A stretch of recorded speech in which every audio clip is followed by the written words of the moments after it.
Hello everybody, it's Esther. Today it's the 22nd of January, and according to the Farmer's Almanac, this is the best time to start making fermented foods. So I am going to show you how I make sauerkraut. This is just the beginning stage, so let's get at it. So what you're going to need for this project is 2 heads of cabbage. And I'm doing 1.5 because that's what I had on stock. Doesn't matter. Whatever cabbage you have is good. I've already chopped up the half a head of cabbage. In here, you need a large bowl.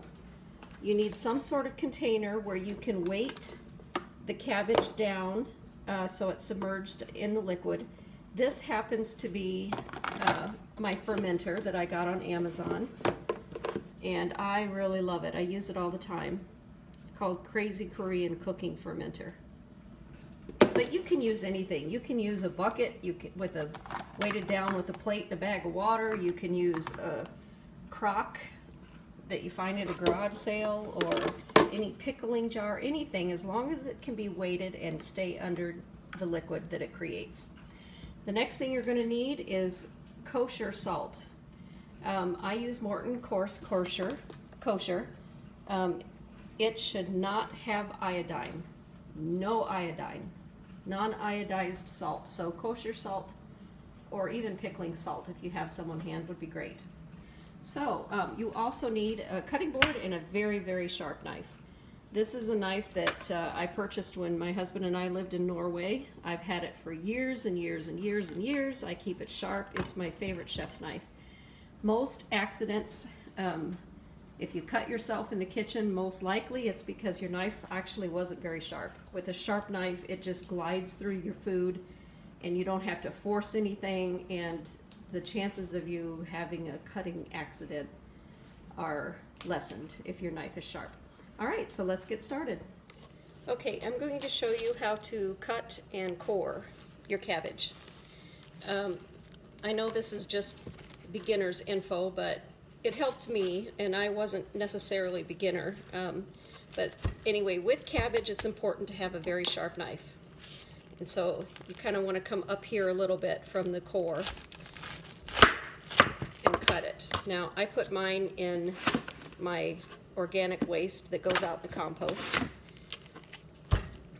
If you want to, you can tear off those icky, loose leaves. My cabbage is not the freshest. It's been in the refrigerator for a while, but perfect for making sauerkraut. Cut off these any dark spots or blemishes, you want to cut those off because you don't want that stuff in your fermentation process. You don't want it in there.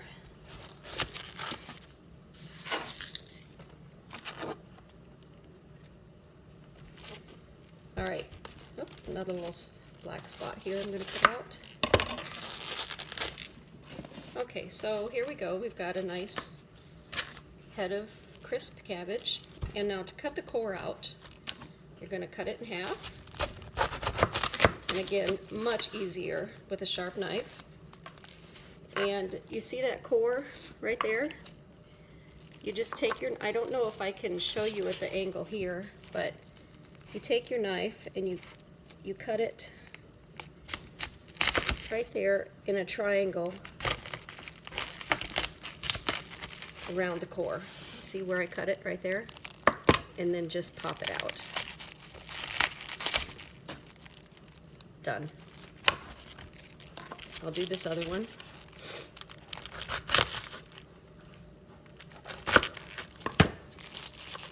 Much easier when I'm at the angle that I'm comfortable with. All right. So in order to, some people take this and grate it with a food grater. I don't like to do that. I like to slice it real thin, almost the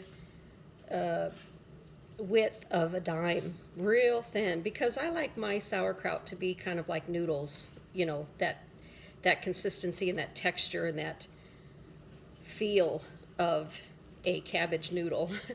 So that's what I'm going to do. I'm going to slice it really thin, and you don't have to be perfect.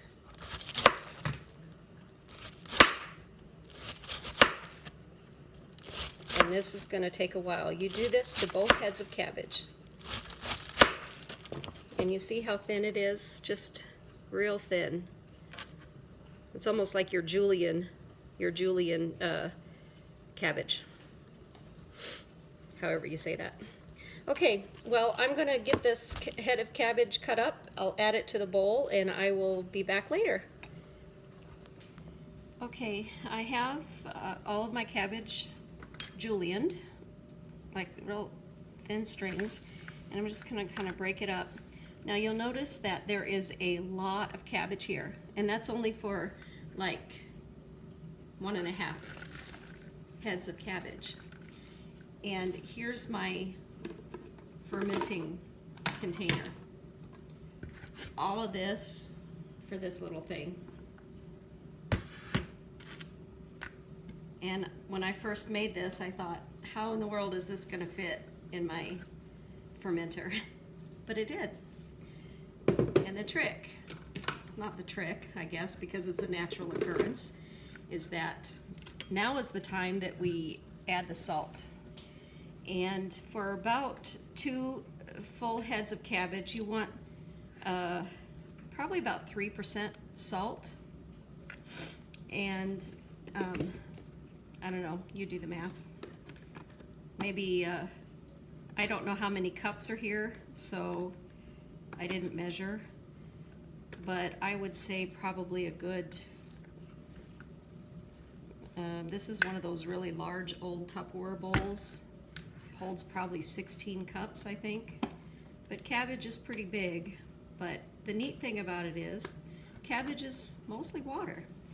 So the salt is going to start the fermenting process immediately. So what I'm going to do is I'm just going to pour in some salt, some of my kosher salt, a teaspoon at a time. And when I'm all done, I'll let you know how many teaspoons I've used. And then you just get your hands dirty. You know what, I'm going to take my wedding ring off because it's going to get gunky. All right, so yeah. And you just work it. Mix all that salt in and coat it. And I'm spilling cabbage everywhere. It's a messy job.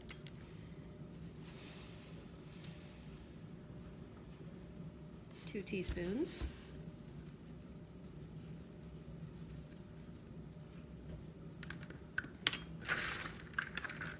Make sure all the cabbage is coated.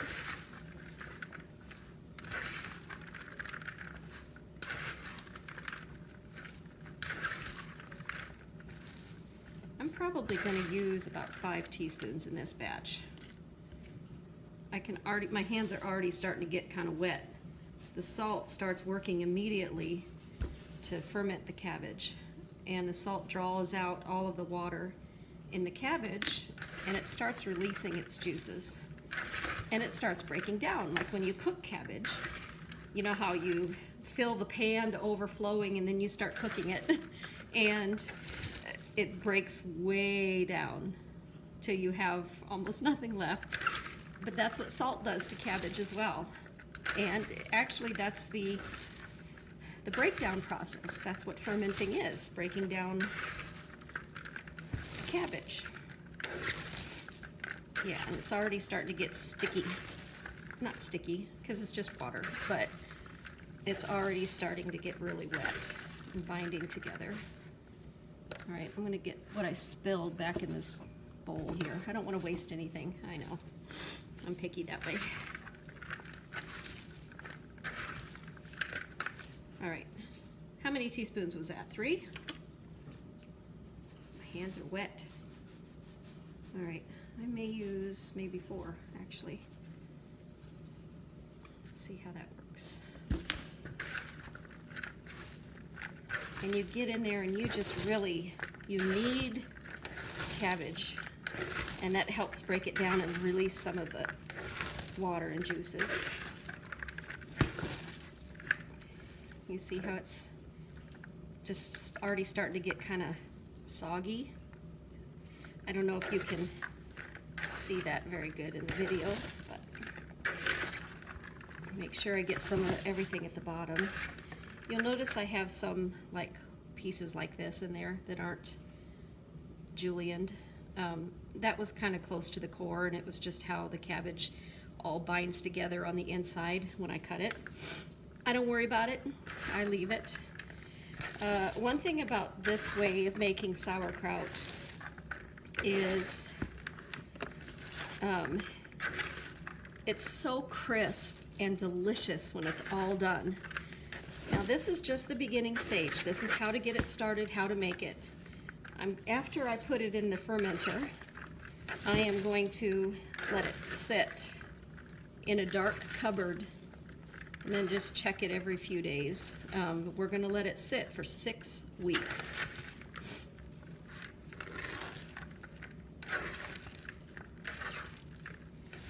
All right, I used 4 teaspoons of cabbage, and you see it's really, really getting wet. I think I'm going to use one more, about 5 teaspoons of kosher salt. Did I say 4 teaspoons of cabbage? My bad. All right, this is my 5th teaspoon. This should do it. You don't need a whole lot, and just really work it for a few minutes. And if my hands weren't so wet, I would turn the video off and say I'll come back and show you what it does when I'm done with it, but I don't want to bore you. But I'm enjoying my time with you. Thank you for joining me. I love making sauerkraut. My husband actually likes to do this with me, but he's at work today. You know, gotta go to the 9 to 5 to survive. All right, I think we're almost done.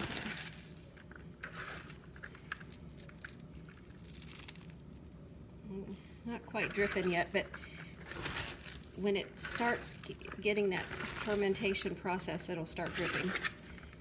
All right, I think that it's coated with salt enough. I've worked it enough. Now what I'm going to do is I'm going to put the lid on this and just let it sit for about 15 or 20 minutes. And just let that fermenting process really get started. All right, I will see you later. Okay, we're back. I've let this sit for probably, it's been about 25 minutes because I got distracted and got involved in something else. But I wanted to show you, you can tell that it's already started to break down. It's really, really wet. And you can squeeze water out of it. Look at that. Yeah, it's ready. So what I'm going to do now is I'm simply going to put it in my, can you see that? Yeah. I'm going to put it in my container here, and actually I'll switch it around. Okay. And I'm just going to pack it in and push it down. Whoops. See, I make a mess when I'm in the kitchen. Oh well.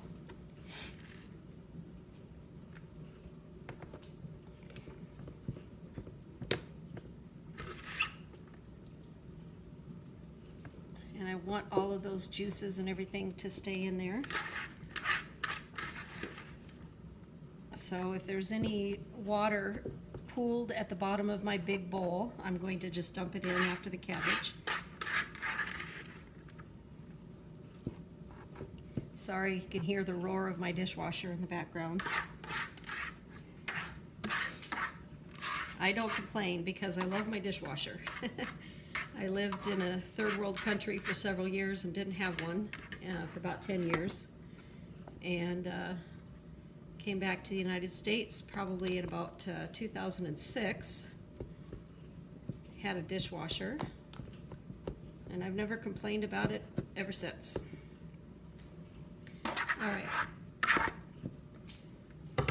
right, so now we have our dry packed cabbage, salted cabbage. And pack it down real tight, and you can see it's packed down real tight, but it's still pretty dry. So you want to be able to add a lot of moisture to this if it doesn't have a lot of moisture. And what I've done here is I taken 2 of these little 8-ounce glasses and I've dissolved about a teaspoon of 3/4 to a teaspoon of salt in the water, and I'm just gonna dump it in. This is the kind of stuff my mom used to make me gargle with when I had a sore throat. It was nasty.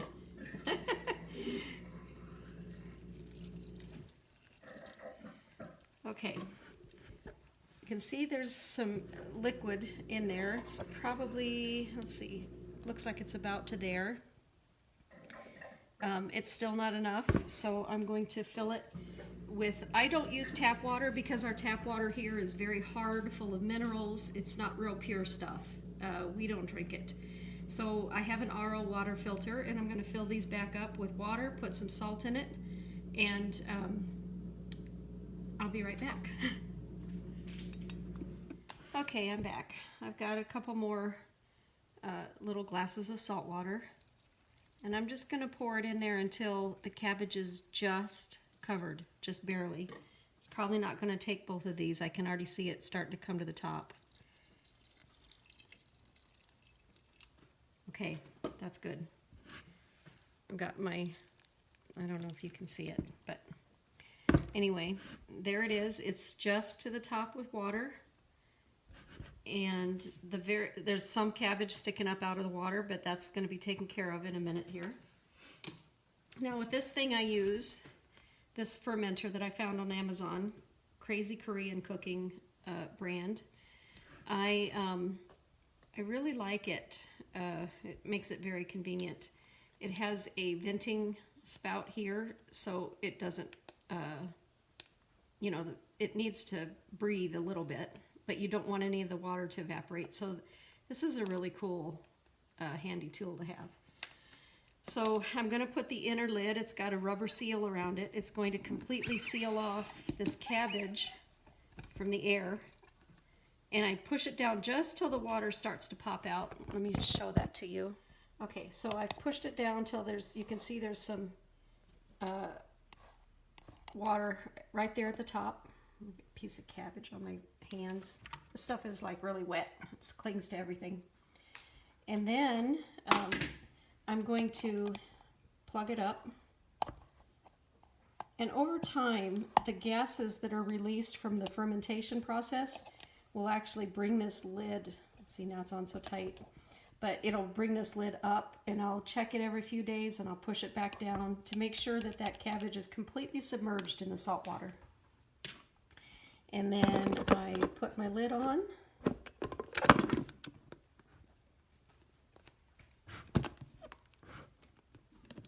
You would think I know how to put a lid on by now, hey?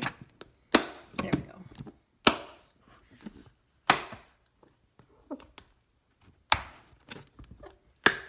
Okay, and I'm not going to write the date on. You can see there's still a little bit of residue from the last time I made sauerkraut. But there you have it. It's all packed in there, and it only made, that was 1.5 heads of lettuce, cabbage. And you can see it filled it just slightly over halfway. That's plenty of sauerkraut for the two of us. But I tell you what, when it is done in 6 weeks' time, it's going to be delicious. Now I do have something I do want to add here, is that